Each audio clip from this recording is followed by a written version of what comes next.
হামসাবারকে ফাঁসা দে, কারণ আমরা যদি হামসাবারের সামনে আসি তাহলে হামসাবার বেঁচে যাবে, আমরা ফেসে যাবো।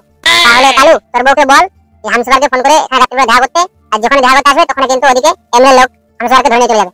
এ বউ বলো গো, বললাম কি তুই হামসাবারকে ফোন কর, ফোন করে সেম জায়গাতে এখানে আসতে বল ওকে। আচ্ছা ঠিক আছে। পল্টু তুই এদিকে সাদা কুকুরকে ফোন করে বলে দে হামসাবার আমাদের পাশে আছে। হ্যাঁ হ্যালো, হ্যাঁ জানেমান বলো। বললাম কি হামসাবার রাতে বেলা দেখা করো কালকের জায়গায়, আমি থাকবো, তুমি আসো তাহলে আমি তোমার জন্য অপেক্ষা করবো। প্লিজ সালা, অনেক দিন ধরে পাকান বেগমের উপর লোভ ছিল, কিন্তু পাঁচ না চান্স আজকে পেয়ে গেছি। আজকে পাকান বেগমকে উল্টা কিনে গিয়ে পকা করে দেবো কাম। এই হামসাবার রাতে বেলা আমাদের বাড়িতে কি করতেছিস, আর পাকান বেগমকে নিয়ে কোথায় যাচ্ছিস? আরে এই আগে চিকা এখনো ঘুমাইনি, আজকে মনে হয় লাগানো হলো না, আমার শখ মনে শখে খেয়ে গেল রে। বৌদি তুমি রুমে যাও। কোথাও যাবে না, আমি বাবাকে ডাকছি। তুমি রাত্রিবেলা আমাদের বাড়িতে চাকু নিয়ে এসে কাকে মারতে আসছিলে? কেন চাকু নিয়ে আসলে আমাদের বাড়িতে? রাত্রিবেলা কেন আসলে আমাদের বাড়িতে? এসব সওয়ালের আমাকে উত্তর দিবে। দাঁড়া আমি বাবাকে ডাকছি। আব্বা, এ আব্বা। কি গো রূপা, কেমন দিলাম? আব্বা, এ আব্বা। কি হয়েছে রে, এত চিৎকার করতেছিস কেন? এই তো আব্বা, রাত্রিবেলা হামসাবার চাকু নিয়ে আমাদের বাড়িতে কি করতে আসছে? পাকান বেগমকে নিয়ে কোথায় যাচ্ছে? কি হয়েছে রে হামসাবার, রাত্রিবেলা হঠাৎ করে কিছু হয়েছে কি? দাদা তোমাকে আমি বললাম না পার্টি অফিসে যাই, পায়খানা করতে যাচ্ছি। হ্যাঁ। তারপর আমি যখন ঘুরে পার্টি অফিসে আসি তখন দেখি তুমি নেই। ভাবছিলাম তোমাকে একটা কথা বলবো। যখন আমি তোমার বাড়িতে আসি তখন দেখি তোমার রুমের সামনে একটা লোক দাঁড়িয়ে আছে। আমি ভাবছি মনে হয় চুরি করতে আসছে, তার জন্য আমি চাকুটা বার করে নিয়ে আমি একটু আগে আসলাম।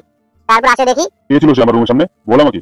দাদা এখন না বললে হয় না, পরে বললে একটু ভালো হতো, মান শুনে পড়ে যাবে। না এখনই বল বুধমারানি, রাত্রিবেলা পাকান বেগমকে নিয়ে কোথায় যাচ্ছিস ওদিকে? হামসাবার বলে ফেল, কোনো টেনশন নিস না। দাদা আসে দেখি তোমার রুমের সামনে এই পাকান বেগম দাঁড়িয়ে আছে।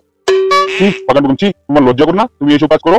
দাদা তখন আমি ভাবলাম যে বৌদি এখানে যদি দাঁড়িয়ে থাকে তাহলে তো অসুবিধা হয়ে যাবে, তো ওই জন্য বৌদিকে আমি হাত ধরে নিয়ে ওই রুমে দিয়ে আসছিলাম। তখন তোমার ছেলে এসে দেখতে পায়। নাগলু তোর সুখ হয় না, আমার একটু সুখ দেখলে তুই অ্যাপ্লাই করছিস। এ রূপা চুপ চুপ। কিন্তু পাকান বেগম, তুমি এই কাজটা কি ঠিক করলে না ভুল করলে বলো তো? আমি ভুল করেছি গো।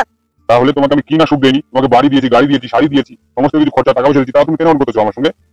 কি আর বলবো তোমাকে, অনেকদিন ধরে তোমার সঙ্গে রাগ কাটানো হয়নি, ভাবছিলাম আজকে তোমার সঙ্গে রাগ কাটাবো। তখন দিয়ে তোমার রুমে দেখি তুমি তোমার বসে কাজ করতেছো।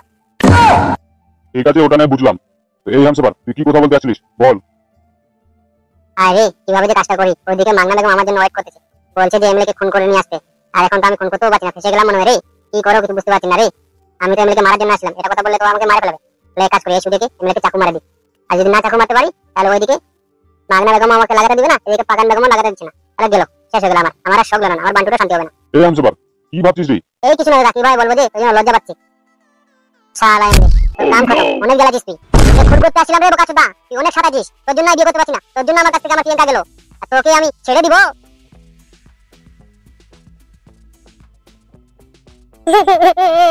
হামসাফার তোকে আমি ছাড়বো না, তুই আমার বাবাকে খুন করলি, আমি যখন বড় হবে বাড়া তোর বিচ্ছিগুলো কাটে আমি কৌয়াকে খাবো বাড়া। পাকান বেগম কেদো না, পাকান বেগম কেদো না, তাড়াতাড়ি ফোন করো পার্টি অফিসে, পার্টি অফিসে সাদা কুকুর আর ওই কেষ্ট আর কালুডন ওখানে আছে, তাড়াতাড়ি ফোন করে অ্যাম্বুলেন্স নিয়ে আসতে বলো। হ্যালো সাদা কুকুর। এই চুপ করতো, এই ফোন আসছে, ফোন আসছে। হ্যাঁ বৌদি বলো। বলছি সাদা কুকুর তাড়াতাড়ি অ্যাম্বুলেন্স নিয়ে আয়, তোর দাদাকে হামসাফার খুন করেছে বাড়িতে এসে। ও নো, কি হলো রে, চমকে গেলি যে? আরে দাদাকে হামসাফার খুন করে দিয়েছে বাড়িতে গিয়ে। সাদা কুকুর তাড়াতাড়ি অ্যাম্বুলেন্স নিয়ে আয়। হ্যাঁ বৌদি, তুমি টেনশন নেবেন না একদম, আমরা এখনই আসছি।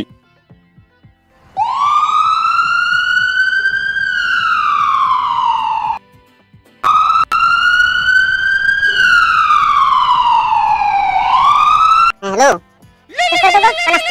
হ্যাঁ হ্যালো মাঙ্গিনা বেগম, ও মাঙ্গিনা বেগম আমার জান, তোমার জন্য আমি এমএলএ কে খুন করে দিয়েছি, এমএলএ কে এখন হসপিটালে নিয়ে যাচ্ছে। থ্যাংক ইউ আমার হামসাফার, থ্যাংক ইউ, তুমি পেরেছো। মাঙ্গিনা বেগম তাহলে রাত্রিবেলা দেখা করো, তোমাকে লাগাবো। ঠিক আছে হাতে কথা হবে, আমি রাখলাম। এই বউ কি হয়েছে রে? হামসাফার এমএলএ কে খুন করে দিয়েছে, এমএলএ এখন হসপিটালে অ্যাম্বুলেন্স করে যাচ্ছে। এই জীবনে আর হলো না আমার রে, এমএলএ মরবে না আর আমার বউ আসবে না, আমাকে এখন কিছু একটা করতে হবে রে, আমার বউ আর ফিরে পাওয়া যাবে না। তোরা আমাকে বললি যে এমএলএ মরলে তোরা আমার বউকে ফিরিয়ে দিবি, এমএলএ তো এখন মরেনি, আদামরা হসপিটালে পড়ে আছে, তাহলে আমার বউ আমি কেমন করে পাবো?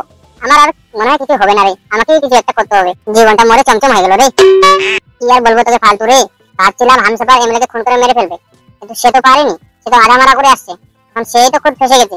তাহলে এখন কি করা যায়? ফুটোও তো নাই, ফুটো আসলে ফুটোকে ব্যাপারটা বলতে হবে। আরে তোরা টেনশন নিস না, কিছু একটা ব্যবস্থা হয়ে যাবে। ঠিক ওই গো, তোমরা এখানে বসে আছো, তোমাদেরকে আমি খুঁজছিলাম। কি হয়েছে বউ বল। বললাম কি হামসাফার ফোন করছিল, ও রাত্রিবেলা দেখা করতে চাই, কিন্তু আমি কি বলবো কিছু বুঝতে পারছি না, ওই জন্য তোমার কাছে আসলাম। বড় টেনশনে পড়ে গেলাম রে, কি যে করি এখন কিছু তো বুঝতে পারছি না। এই তো ফুটো চলে এসেছে। কি হয়েছে রে, সবাই তাকিয়ে আছে যে? এমএলএ কে হামসাফার খুন করে দিয়েছে, কিন্তু ব্যাপারটা হলো এমলে তো মরিনি, এমলে হসপিটালে আধা মারা ভর্তি হয়ে আছে। কিন্তু আমার বউকে আবার হামসাবার দেখা করতে বলছে রাত্রেবেলা। কি করবো কিছু বুঝতে পারছি না। আগে কি করি ফুটো, একটু তাড়াতাড়ি বল। কি ভাবছিস রে? দাঁড়া ভাবছি কি করা যায়। আচ্ছা তোর বউকে হামসাবার কি বলেছে ফোন করে? হামসাবার বলেছে রাত্রেবেলা বলে আমার বউর সঙ্গে দেখা করবে ও। আচ্ছা এবার বুঝতে পারছি। এক কাজ কর, চল কাল বসার দরকারে চল, কাল বসার দরকারে গিয়ে বলি ব্যাপারটা, কাল বসারটা কি বলতেছে। আচ্ছা ঠিক আছে চল তাহলে। কি হয়েছে রে কালু রাত করে? দাদা আমরা যেটা প্ল্যান করেছিলাম না, প্ল্যানটা ঠিকই হয়েছে, সবকিছু ঠিক আছে, কিন্তু একটু গড়বড় হয়ে গেছে। কেন কি গড়বড় হয়েছে বল? হামসাবার এমএলএ কে খুন করেছে। কি রে সত্যি? হ্যাঁ দাদা সত্যি। লোকে বলে লাল্লু, আমার নাম হলো কাল্লু, কালু প্রসাদ। কিন্তু দাদা এমএলএ কে যে খুন করা হয়েছে, কিন্তু এমএলএ মরেনি, এমএলএ হসপিটালে ভর্তি হয়ে আছে। কিন্তু হামসাবার আবার আমার বউর সঙ্গে রাত্রেবেলা দেখা করতে চায়। এখন আমি কিছু বুদ্ধি পাচ্ছি না, একটু আমাকে বুদ্ধি দাও তো। আরে ল্যাংচা একটু বুদ্ধি দিয়ে দাও তো ভাগ্নে। মামু বলছিলাম কি, হামসাবারকে ফাঁসাই দাও, কারণ যদি হামসাবার জানতে পারে এটা কালুর বউ, তাহলে হামসাবার বেঁচে যাবে। হামসাবার তখন এমএলএ কে বলবে যে এটা আমি করিনি, এটা আমাকে ফাঁসানো করানো হয়েছে। কালু বুঝতে পেরেছিস কি বললো? হ্যাঁ দাদা বুঝলাম, কিন্তু দাদা আমার বউকে মনে হচ্ছে আমি পাবো না দাদা। তেল আছে তো বউ বউ বউ নিয়ে পড়ে আছে। তোর বউকে ছয়াল হয়ে আন্ডা বাড়ে গেল, আবার বলছিস বউ বউ। তোর কিসের বউ রে? তোর বউ চলে গেছে, বিয়ে হয়ে গেছে, মরে গেছে। কালু তাহলে এক কাজ কর, হামসাবারকে ফাঁসাই দে। দাদা কি বললো কালু বুঝতে পেরেছিস? জানেমান তুমি টেনশন নিও না জানেমান, আমি ঠিক টাইমে চলে আসবো। ও কাকু তোমার চাটা কিন্তু দারুণ হয়েছে। এ বাবা তোকে তো আমি চিনলাম না। কাকু আমি এই গ্রামে বেড়াতে আসছি। আচ্ছা বাবা ধন্যবাদ। আচ্ছা বললাম কি নান্টু, তাহলে ওই কোথায় রইলো? আমি তাহলে আসছি। আরে মঙ্গলু চল বাড়ি চল। আচ্ছা দাদা চলো তাহলে। ও আমার মেঘনা বেগম রে, তোকে আমি আজকে লাগাবো রে, পক পক করে লাগাবো রে, তোর জন্য আমি কি না কি করেছি। আহা আজকে আমার মনে আছে পূর্ণ হতে চলেছে রে। এ বউ কি বললো রে? বললো ও আসতেছে।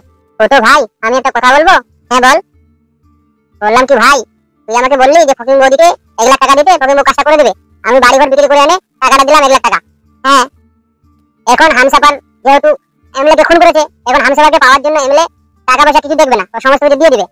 হ্যাঁ তা তো অবশ্যই। বলছি কি তোর এমএলএ ছেলেপেলেকে সাথে কুকুরকে ফোন করে বল যে আমরা হামসাপারকে দিব, 1 লাখ টাকা আমাদের লাগবে, না হলে আমরা হামসাপারকে দিব না। এটা তো দারুণ আইডিয়া রে ফালতু। তাহলে তুই যদি 1 লাখ টাকা আমাকে দিয়ে দিস, তাহলে আমার বাড়িটা গিয়ে আমি ঘুরাই নেবো, আর আমি ওখানে কোথাও বিয়ে টিয়ে করে আমি আরামসে জীবন যাপন করবো। কথাটা ভালো বলেছে, খারাপ বলেনি। আমরা তোর বাড়ি ঘর বিক্রি করে ফকিং বৌদিকে টাকা রাখলাম, কোনো কাজে দিল না, ওর বাড়িটা চলে গেল। তাহলে কাজ করি, আমরা তোর বউকে ফিরে দিতে পারছি না, তাহলে 1 লাখ টাকা দিয়ে দিই, ওর বাড়িটা যদি ও ফিরে পায়, তারপরে কোথা থেকে একটা ভালো দেখে বিয়ে করে ভালো জায়গায় থাকবে। বলটু তাহলে এই কথায় ফোন করে বল এমএলএ ছেলেপেলেকে যে হামসাপার আমাদের কাছে আছে, হামসাপারকে যদি পেতে চাও তাহলে আমাদের একটা শর্ত আছে, আমরা 1 লাখ টাকা নেবো, তাহলে হামসাপার আপনাদের হাতে তুলে দেবো, আর যদি না দাও তাহলে দিব না। আর যদি ওরা দিতে চায় তারপর বলবি যে আমাদের বলানো অ্যাড্রেসে রাত্রেবেলা 10টার দিকে চলে আসবে। না গো তোমরা ঠিক কথা বলেছো, ওই ছেলেটা অনেকদিন ধরে কান্না করছে, ওর বাড়িটা তো ফিরে যাক। ঠিক আছে তাহলে এটাই ফাইনাল, আমি তাহলে ফোন করছি। হ্যাঁ হ্যালো দাদা কুকুর। কেষ্টদা সব জায়গায় তো খুঁজলাম, ওকে তো পাওয়া যাচ্ছে না হামসাপারকে এই গ্রামে। আমার মনে হয় গ্রাম ছেড়ে দিয়েছে ও ভয়ে। হ্যাঁ বল্টু বল।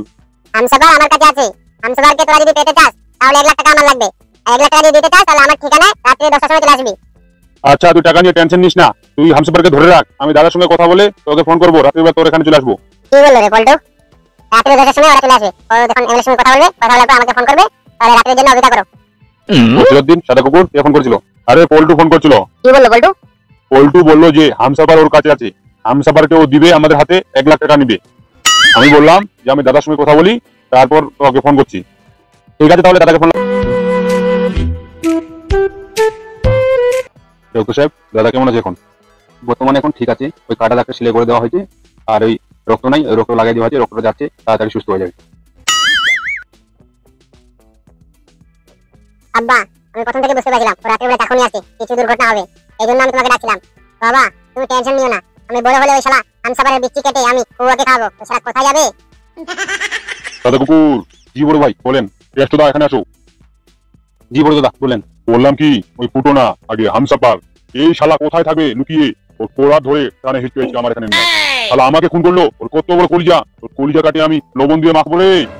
ও যেখানেই থাক, জঙ্গলে মঙ্গলে চাই মঙ্গল গ্রহে, ওকে তোরা খুঁজে নিয়ে আয়, ওকে আমি নিজের হাতে জবাই করবো। ওই শালা আমাকে খুন করছে, ওই শালা রাত্রিবেলা নাটক করতে আসে, আমাকে খুন করলো। আমি তোমাকে আগেই বলছিলাম দাদা, ওর মতি গতি ঠিক না, ও নেশা খেলে সবকিছু করে দিতে পারে, ও মেয়ের জন্য পাগল, তুমি ওকে বিয়ে দিয়ে দাও। হ্যাঁ দাদা তোমাকে তো বললাম যে বিয়ে দিয়ে দাও, তুমি ওকে বিয়ে দিলে না, ওই জন্য এটা রাগ তোমার উপর। আমি এখন এইসব কাজ শুনতে চাই না রে, মাথা আছে নষ্ট আর বুকে আছে কষ্ট। ওই শালা হামসাপার এত বড় কলিজা, ওকে আমি রাখবো না, ওকে আমি নিজের হাতে কলজা কেটে জবাই করবো আর লবণ মাখবো। আচ্ছা দাদা, একটু মাথা ঠান্ডা করো, তুমি একটু সুস্থ হও, হয়ে যাবে। ডাক্তার সাহেব, দাদাকে কদিন রাখলে দাদা ভালো হয়ে যাবে? এই 2 দিন থাকলে সুস্থ হয়ে যাবে, তারপর হাঁটাচলা করতে পারবে। তো দাদা বললাম কি ভাবছা, তোর বাবাকে ফোনটা দে তো। হ্যাঁ কাকু বলো, বাবা শুনতে পাচ্ছে। হ্যালো দাদা, আমার কথা বল। বলছি কি দাদা, পল্টু ফোন করছিল, হামসাফারকে ও ধরে রাখছে, আর হামসাফারকে দিলে ও 1 লাখ টাকা নিবে। তো আমি তো কিছু বলতে পারলাম না, ওই জন্য তোমাকে আমি বলছি, তুমি কি বলতেছো? ঠিক আছে, 1 লাখ টাকা কোনো ব্যাপার না, নিয়ে যা। ওই খাটের নিচে দেখ, বাস্কতে 1 লাখ টাকা আছে, ওখান থেকে বার করে নে, বুঝতে পারলি?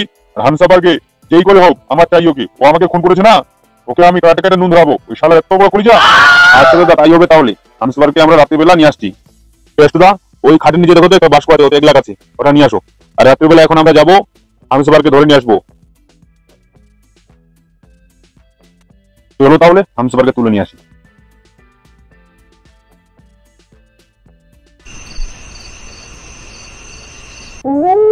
হামসাফার, ভালো ভালো বলছি, বল তুই কেন এই কাজটা করলি? দাদাকে তুই মারতে গেলি কেন? হামসাফার, তুই দাদার ডাইনার ছিলি, তুই দাদাকে মারতে গেলি কেন বল? আর তোকে আমরা ছাড়বো না। ডাইনাত না, আমার বালের ডাইনাত, বোকা চোদা। দাদাকে খুন করতে গেছে, তোর এত বড় সাহস, তোর জায়গা এখন আমি দখল করবো রে। আমি দেখাবো ডাইনাত কাকে বলে। এই বোকা চোদা, এদিকে দেখা, মারে তোর বেটা পড়া মুখে এখন দাঁতগুলো বার করে দিবো। বোকা চোদা বল, তুই আর আমি এমন কোনো কাজ নাই যে সাথে করিনি, আর তুই কেন মারতে গেলি দাদাকে? কি জন্য মারতে গেলি? কিসের উদ্দেশ্যে মারতে গেলি বল এখানে? আর দাদা আসলে কিন্তু তোর মুখ চোখ ফাটিয়ে দিবি। রে, আমাকে হাতগুলো বাঁধে কি আমাকে ভয় দেখাচ্ছিস? হ্যাঁ, আরে ভয় দেখাচ্ছি না তোকে, আমরা বলছি তুই কি জন্য মারতে গেলি বলবি তো আগে। দেখ, আমি নেশা চোটে ছিলাম, আমি কি করেছি আমি কিছু মনে করতেছি না, বুঝতে পেরেছিস? সারাকপুর এ বলবে না এরকমই, একটু দুটো বাড়ি মারলে এখানে তোর বাপ বাপ করে বলবে, মার দুটো বাড়ি। এ কেষ্টদা, তুমি কেন বকতেছো? তো ও আমার ভাই ছিল, আমাদের সঙ্গে একসঙ্গে কাজ করেছি 7 বছর ধরে। দাঁড়া, ও কি জন্য কাজটা করছে ওকে বলতে হবে না? মারলে কি সবকিছু হয় নাকি? আরে ভাই হামসাফার, বলবি রে কি জন্য মেরেছিস? বললাম না বাড়া, বলছি আমি নেশা চোটে ছিলাম, কি করেছি নাই করছি, এমএলএ বাড়ি কবে গেছি, কি কাজ করেছি আমি কিচ্ছু বুঝতে পারছি না। শুধু আমার মাথায় এখন একটাই খেয়াল, আমার মাংনা বেগম কোথায়? মাংনা বেগমকে কেন ফুটো ধরে রাখছে? ওই লুচুকে আমি কুচু করে কাটবো। শালা, আমার মাংনা বেগমকে ধরে রাখছিস, তোকে মেরে ফুটে দেবো রে। এ শালা, তোর মাংনা বেগমটা কে রে? মাংনা বেগমটা তোর ভাবি রে বোকাচোদা। বলেন কি? ও, এবার বুঝতে পেরেছি। শালা, তুই মাগির চোটে এসে দাদাকে খুন করতে আসছিলিস? 1 বছরের দিন আমি নেশা করেছিলাম, আমি কি করেছি নাই করেছি আমার কিচ্ছু মনে পড়ছে না, বুঝতে পারলি? আমার হাত খুলে দে। হাত খুলে দিবে বোকা চোদা। তুই যে এমনি দাকে খুন করে হসপিটালে ভর্তি করে রাখছিস, এটা আবার তোর খেয়াল আছে? শালা এখন নাটক করতে দে শালা। এ সাদাকুর, একে এইসব না করে দাদাকে ফোন কর, দাদা একে এসে মারবে। শালা কার জন্য কি করেছে কিছুই তো বলছে না, দাদাকে আসতে দে, তারপর দাদা একে বলবে। দাদা, আমি দাদাকে ফোন করি, দাদাই আর শাস্তি ভালো করে দেবে, তাছাড়া কাকেও ভয় করবে না। হ্যালো বড় ভাই। হ্যাঁ সাদাকুর বল। দাদা, হামসাফারকে আমরা অনেক মার দিয়েছি, কিন্তু তাও বলতেছে না যে কি জন্য তোমাকে খুন করছে। শুধু একটাই কথা বলতেছে, সে নিশা চোটে ছিল, সে কি করেছে তার কিছুই মনে পড়ছে না। তো দাদা, আমরা এখন কি করবো? ওই হামসাফারের শুয়োর বাচ্চাটাকে ওখানে বাঁধে রাখ, আর তোরা বিকেলবেলা চলে আয়, বিকেলবেলা আমার ডিসচার্জ হয়ে যাবে হসপিটাল থেকে, বুঝতে পেরেছিস? বাকিটা আমি গিয়ে দেখবো। ওকে দাদা। এটাই সাদাকুর, কি বললো দাদা? দাদা বললো এই মালটাকে এখানে বাঁধে রাখ, আর দাদা 4টার দিকে আনতে যেতে বললো। ঠিক আছে তাহলে চল।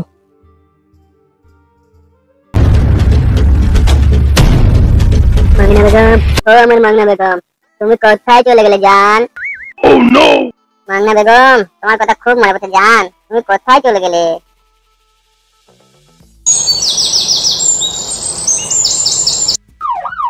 স্যার, আপনি একদম টেনশন নেবেন না, আমরা ঠিক টাইম হসপিটাল করতে যাবো। এসপি, একটু তাড়াতাড়ি গাড়ি চালা, জোরে চালাচ্ছি, বার আর কত জোরে গাড়ি চালাবো? বললাম কি ডিএসপি, এমএলএ খুন কিভাবে হলো? স্যার, আমরা ওটা জানি না, তবে একটু করে শোনা যাচ্ছে ওর নিজের লোকে বলে ওকে খুন করেছে। সামনে ইলেকশন আসতে চলেছে, এই লোকটা কি যে করে বুঝতে পারছি না। এই তো স্যার, চলে এসেছি পাঠানপুর হসপিটাল। দেখ বলটু, আমরা এখানে মারপিট করতে আসিনি, আমরা এখানে সমাধান করতে আসছি। তোরা যেটা বলছিস সেটা আমরা করছি, আমরা টাকা নিয়ে আসছি। আরে দাদা, তোদের জন্য আমরা আনিনি বন্ধু, আমরা সাথে জন্য আনেছি, তুই তোরা চালাকি করিস ওই জন্য। না না, আমরা কোনো চালাকি করবো না, আমরা পয়সা নিয়ে আসছি। হামসাফারকে আমাদেরকে দিন, আমরা চলে যাবো। টাকা কুকুর, টাকা বেটা দে। আমরা টাকার ব্যাগ দেবো না, আমাদেরকে আগে হামসাফারকে দে। দেখ, আমি বিশ্বাসঘাতক করা ছেলে না, আমি হামসাকে তোকে দিব, টাকা বেটা দে। তাহলে রুকজল, দে টাকার ব্যাগটা। দেখ ভাই, টাকার ব্যাগ বিশ্বাস করে দিচ্ছি কিন্তু। দাঁড়া, তো অপেক্ষা কর, ওই দেখ হামসাবার আসতেছে, ওকে ধরবো এখানে।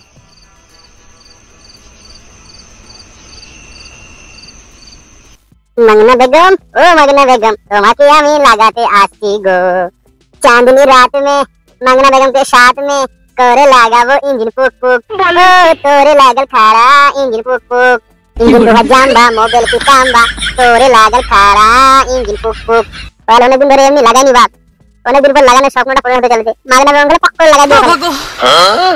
চুপচাপ ওখানে দাঁড়িয়ে থাক, নাহলে তোর বিচিতে গুলি মারবো বোকা চোদা। তোরা এখন কি করছিস বে? তুই যে এমএলএ কে খুন করেছিস এটা কথা পুরো গ্রাম জেনে গেছে, আমরা জানো না? আর তোকে ধরার জন্য আমরা তোর গার্লফ্রেন্ডকে আমরা কিডন্যাপ করে নিয়েছি।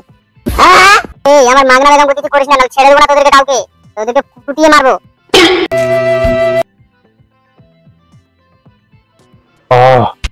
বিকাশ দত্ত বাবু, তুমি এখন সুস্থ, তোমার ব্যান্ডেজ খুলে দেওয়া আছে, এখন বাড়ি যেতে পারো। ধন্যবাদ ডাক্তার আপনাকে। বিকাশ দত্ত, ভালো ভালো তুমি সুস্থ হয়ে গেলেন, আমি পুরো টেনশনে ছিলাম। আরে মন্ত্রী সাহেব, আসুন আসুন। আমি বলি, বিকাশ দত্ত এটা আবার কি? এটা আমার ছোট ছেলে মন্ত্রী সাহেব। ও, বললাম কি সামনে ইলেকশন আসতে চলেছে, তুমি এগুলো কি লাগাইছো? আরে মন্ত্রী সাহেব, আমার ছেলেগুলো এরকম করেছে। আমি বলি, বিকাশ দত্ত সামনে ধ্যান দিতে হবে, সামনে ইলেকশন আসতেছে, তুমি যদি এরকম করো তাহলে অবস্থা কি হবে পার্টির? মন্ত্রী সাহেব, আপনি একদম টেনশন নেবেন না, আমার এলাকা থেকে আমি জিতবো, তুমি আমার সিটটা কনফার্ম করে রাখো। আর এবার কিন্তু আমার প্রমোশন লাগবে। বিকাশ দত্ত আপনি টেনশন নেবেন না, আপনাকে আমি এবার এমএলএ থেকে এমপি বানাবো, শুধু আপনার সিটটা আপনাকে জিততে হবে। ঠিক আছে তাহলে আমি আসি, আমাকে ওদিকটা দেখতে হবে, এবার সামনে ইলেকশন, অনেক প্রেশার। আচ্ছা মন্ত্রী সাহেব, আসুন। অফিসার চলো চলো, গাড়ি স্টার্ট করো। আব্বা, এটা আবার কোন বুধবারানি? আরে কি দিয়ে বলিস রে তুই? হ্যাঁ, কখন কি জায়গায় বলতে হয় তুই জানিস না? শুনতে পেলে কি হবে? ওটা আমাদের মন্ত্রী সাহেব। মন্ত্রী আবার কি বাড়া? তোকে বুঝতে হবে না বাড়া, তুই বড় হলে ঠিক বুঝে যাবি, এখন চুপে থাক। দাদা, মন্ত্রী সাহেব কি তোমার এখানে আসছিল নাকি? দেখতে পেলাম। মেরে সালেক গোল, খুশির খবর আছে। এবার আমি এমএলএ না, এবার এমএলএ থেকে আমি এমপি তে প্রমোট হবো। পুরি সালা দাদা, এবার তাহলে তো অনেক খুশির ব্যাপার। কি যে বলিস তোরা, তোরা জানিস না একটা কথা সাচ্চা, আমি পাক্কা হারামির বাচ্চা। আর আমি কিসের বাচ্চা বুধবারানি? তুই হারামির বাচ্চা রে, বোকা চোদা, চুপচাপ থাকতে বলছি। আসো দাদা, তাহলে গাড়ি স্টার্ট করি। চল বাড়ি চল, বাইগুনের বাচ্চা, তুই সবসময় খালি ফটো ফটো মারায়। কি ছেলে রে বাড়া, বাপকে গুড মর্নিং বলে দে। এটা আমার ব্যক্তিগত ব্যাপার, আমি কার সঙ্গে লক্ষ্য করবো নাই করবো। ভালো, ঠিক আছে, তুই লক্ষ্য করলি, কিন্তু আমাকে খুন করতে গেলি কেন বল? বললাম তো বাড়া, আমি নেশা চলেছিলাম, তোমাকে কি মনে করে আমি খুন করেছি সেটা আমিও জানি না। ভাবলাম শালুটাকে ইলেকশন আসতে সামনে, সামনে কোথায় একটা ভালো দেখে শালুটাকে বিয়ে দিয়ে দিবো। এই শালু তো আগে আগে চলে গেছিলি। তাহলে কুকুর এক কাজ কর, এই আমার কোথায় অমান্য করছে না, এই মাংনা বেগমটাকে একে ধরে আন আর একে দুনিয়া থেকে সরাই দে। এই মাংনা বেগমকে হাত দিতে যাস না, নাহলে তোদের হাত কেটে দেবো আমি। এটাই তোর উপযুক্ত শাস্তি। তুই মাংনা বেগমের জন্য খুব বেড়ে গেছিস না, তুই মাংনা বেগমকে আমি দুনিয়া থেকে উঠাই দিবো। যত সব ওই নষ্টের গোড়া, ওকে দুনিয়া থেকে সরাই দিবো। যদি মাংনা বেগমকে তুমি দুনিয়া থেকে সরাই দাও দাদা, তাহলে তোমাকেও আমি দুনিয়া থেকে সরাই দিব, এটা আমি তোমাকে চ্যালেঞ্জ করলাম। তো বেরে শালা লে, তোকে আগে দুনিয়া থেকে সরাই দিবো। আমার পোষা কুকুর তুই, বুঝতে পেরেছিস? আমার খাস, আমার টাকা পয়সা নিয়ে ফুটানি করিস, আর আমাকে তুই দুনিয়া থেকে সরাতে চাস? তোর এত বড় করি যা। তোমাকে আমি কতবার করে বললাম যে আমার বিয়ে দিয়ে দাও, আমার বিয়ে দিয়ে দাও, তোমার জন্য আমার প্রিয়াঙ্কা চলে গেল আমার হাত থেকে, আমার এটা চলে যাবে নাকি? ও বাবা রে, প্রিয়াঙ্কাকে আমি তোকে তো বিয়ে করতে বলেছিলাম রে, তোর সঙ্গে আমি গাদারি করেছিলাম। তোর জানে জিগার বন্ধু পল্টু, পল্টু সে কাজটা করেছে, তোর বউকে নিয়ে সে পালিয়ে গেছে। আমি তাতে এখন কি করবো? আমি তো তোকে ফিরে দিতে চাইছিলাম। তুমি তাহলে পল্টুর কাছ থেকে আমাকে কেন এনে দিলে না আমার প্রিয়াঙ্কাকে? আবার কথা বলে শালু, তোকে বললাম না তোর বন্ধু ওটা গাদারি করছে, আমার ওটাতে সাথে আমার লেনা দেনা কোনো কিছু নাই।